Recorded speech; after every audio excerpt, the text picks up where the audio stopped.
గురుర్బ్రహ్మా గురుర్విష్ణుః గురుదేవో మహేశ్వరః గురు సాక్షాత్ పరబ్రహ్మ తస్మై శ్రీ గురవే నమః. అగజానన పద్మార్కం గజానన మహర్నిశం అనేకదం త్వం భక్తానాం ఏకదంతముపాస్మహే. శరదిందు వికాసమందహాసాం స్ఫురదిందీవరజోలోచనాభిరామాం అరవింద సమాన సుందరాస్యాం అరవిందాసన సుందరీముపాసే. ప్రక్రాదనారద పరాశర పుండరీకవ్యాసాంబరీష శుకశౌనక భీష్మదాల్భ్యాన్ రుక్మాంగదార్జున వశిష్ఠ విభీషణాదీన్ పుణ్యాని మాన్ పరమభాగవతాన్ స్మరామి.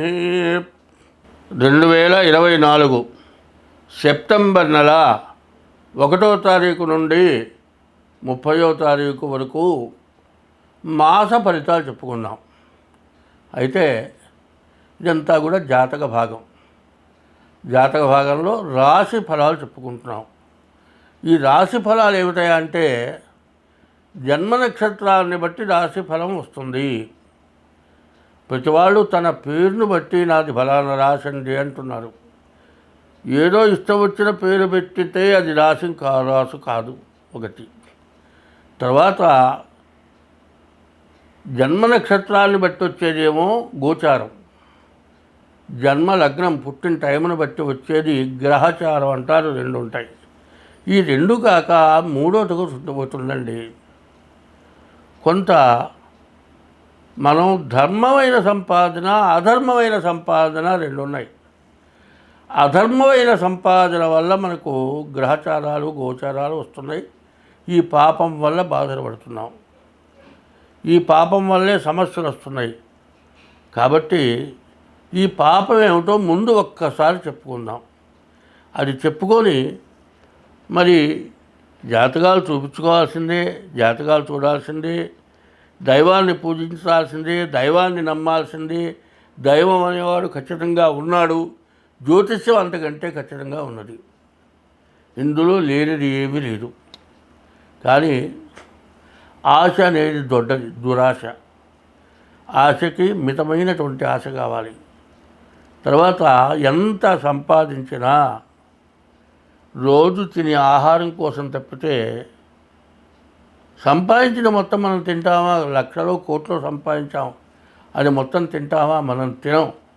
కానీ అన్నం అనేది మాత్రం పెట్టే భగవంతుడు పుట్టించిన వాడు ఆహారం పెట్టించే పుట్టాడు అనేది ఒక పద్యం ఉంది.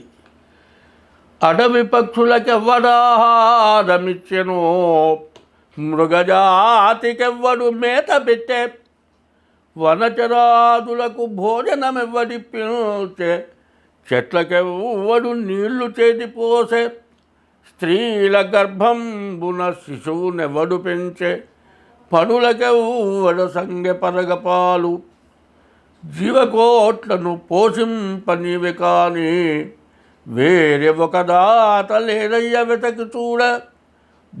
భూషణ వికాస శ్రీ ధర్మపుర నివాస, దుష్ట సంహార నరసింహ దురిత దూర. 2024 సెప్టెంబర్ నెల 1వ తారీఖు దగ్గర నుంచి 30వ తారీఖు వరకు ధనస్సు రాశి ఫలితాలు. ధనుర్మీనములకు గురువు అధిపతి. ఆ గురువు బాగాలేరు. అయితే శని, బుధుడు, శుక్రుడు బాగున్నారు. అయితే 4 గ్రహాలు శని, బుధుడు, రవి, శుక్రుడు బాగున్నారు. మిగతా గ్రహాలు మాత్రం పూర్తిగా బాగాలేవు. ఈ రాశి వాళ్ళకు కూడా సరిగా చెప్పాలంటే సగం. అయితే నష్టమే ఎక్కువగా కనబడుతోంది. ఎందుకంటే గురువు, కుజుడు, రాహువు, కేతువు, ఈ గ్రహాలు రాహువు, గురువు, కుజుడు, కేతువు, ఈ 4 గ్రహాలు కూడా పాపగ్రహాలు. ఒకటి శుభగ్రహం. రాహువు, గురువు, కుజుడు, కేతువు 3 గ్రహాలు పాపగ్రహాలు. ఈ పాపగ్రహాలు ఎప్పుడు కూడా ఎవడు దొరుకుతాడా అని చూస్తూ ఉంటారు. దొంగతనం చేసేవాడు ఏం చేస్తాడు? ఎవడు దొరుకుతాడా వాడి దగ్గర దొంగతనం చేద్దామే అనే వాడి ఉద్దేశం. అంతే కష్టపడేవాడు కష్టపడితే డబ్బులు వస్తే చాలనుకుంటాడు. ఈ పాపగ్రహాల యొక్క స్వభావం మనకి ఏమాత్రం తప్పు చేస్తే మన్ని దండించడమే వాళ్ళ యొక్క దృష్టి. ఈ రాహుకేతువులు అనేటువంటి గ్రహాలు సూర్య చంద్రులని పట్టి గ్రహణం వచ్చి వేధించినవి. అటువంటి రాహుకేతువులు బాగాలేరు. కుజుడు అంతకంటే బాగాలేరు. మరి ఈ గురువు కూడా బాగాలేరు. ఈ గ్రహాలు బాగుండకపోవటం వల్ల చాలా సమస్యలు రావడానికి మీకు బాగా అవకాశం ఉంది.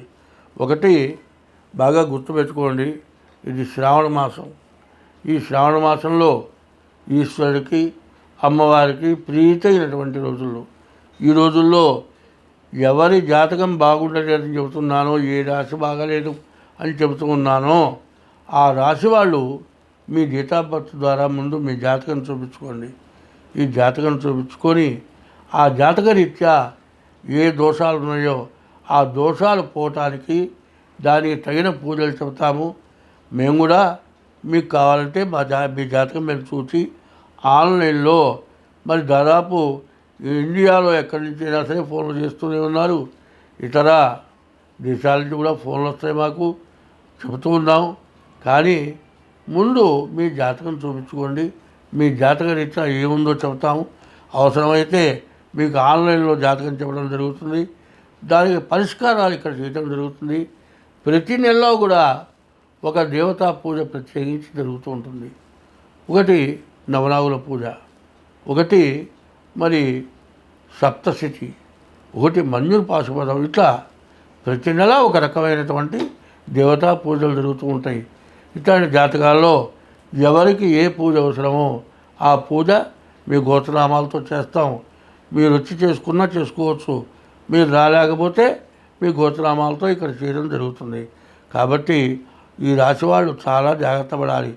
రాహువుకి జపం చేయించుకొని మినుగులు దానం, గురువుకి జపం చేయించుకొని శనగలు దానం, కుజుడికి జపం చేయించుకొని కందులు దానం, కేతువుకి జపం చేయించుకొని ఉలవలు దానం ఇవ్వండి. అయితే ఈ రాశికి చెప్పాలంటే సరిగ్గా 4 గ్రహాలు కూడా బాగున్నాయి. కేతువు కూడా బాగున్నాడు, పొరపాటు చెప్పాను. కేతువు బుధుడు రవి శుక్రుడు ఈ 4 గ్రహాలు ఏకాదశిలో ఉన్నారు. కాబట్టి చెడుగా ఉన్న గ్రహాలకి శాంతి చేయడం చాలా అవసరం. ఇదైతే గోచారమే కాదు, జన్మలగ్నం కూడా చూసుకోవాలి. 2 రకాలుగా చూసుకొని చేయించుకోండి, మీకు అన్ని విధాలా బాగుంటుంది. అయితే నేను ఇందాక చెప్పినట్లు మంచి రోజులు ఇవి. శ్రావణ మాసం చాలా విశేషమైన రోజులు. మరి ఈశ్వరుని అర్చిస్తారు, అమ్మవారిని పూజిస్తారు. అందులో భూలోకంలో కుండిన అనే పట్టణంలో పుట్టినటువంటి చారుమతి అనేటువంటి స్త్రీ చేసిన వరలక్ష్మి వ్రతం వల్ల దేవతల దగ్గర నుంచి ఈ పూజను ఆచరిస్తున్నారు.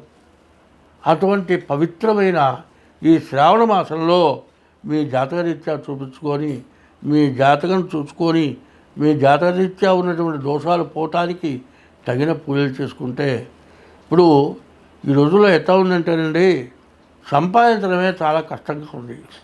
సంపాదించిన దాంట్లో 100కి 100 వంతులు ఖర్చు పెట్టినా కూడా చాలని పరిస్థితి వస్తుంది. కాబట్టి ఏం చెప్పారంటే, మానవుడి సంపాదనలో షడ్భాగాధికం అన్నాడు. 6వ వంతు భాగం దైవ కార్యాలకు ఖర్చు పెట్టాలి, దేవతా పూజలకు ఉపయోగపడాలి. అట్లా ఉపయోగపట్టాలే మనం. మిగతా మతాల వాళ్ళు ఇంత భాగం దేవుడికి ఏ నెలకాల పంచి పక్కన పెట్టేస్తారు. మనకు అటువంటి బాధ్యతలు తెలియట్లే. కాబట్టి మనకు కష్టాలు రావడానికి కారణం ఏమిటంటే ఇటువంటి బాధ్యతలు తెలుసుకోవడం చాలా అవసరం. కాబట్టి ఈ రాశి వాళ్ళు మీ జాతకం చూపించుకోండి. ఈ నెలలోనే ఈ శ్రావణ మాసం అయిపోయే లోపల మీ జాతక రీత్యా దోషాలు ఉంటే దానికి తగిన పూజలు చేయించుకోండి. మీకు అన్ని విధాలా బాగుంటుంది. స్వస్తి.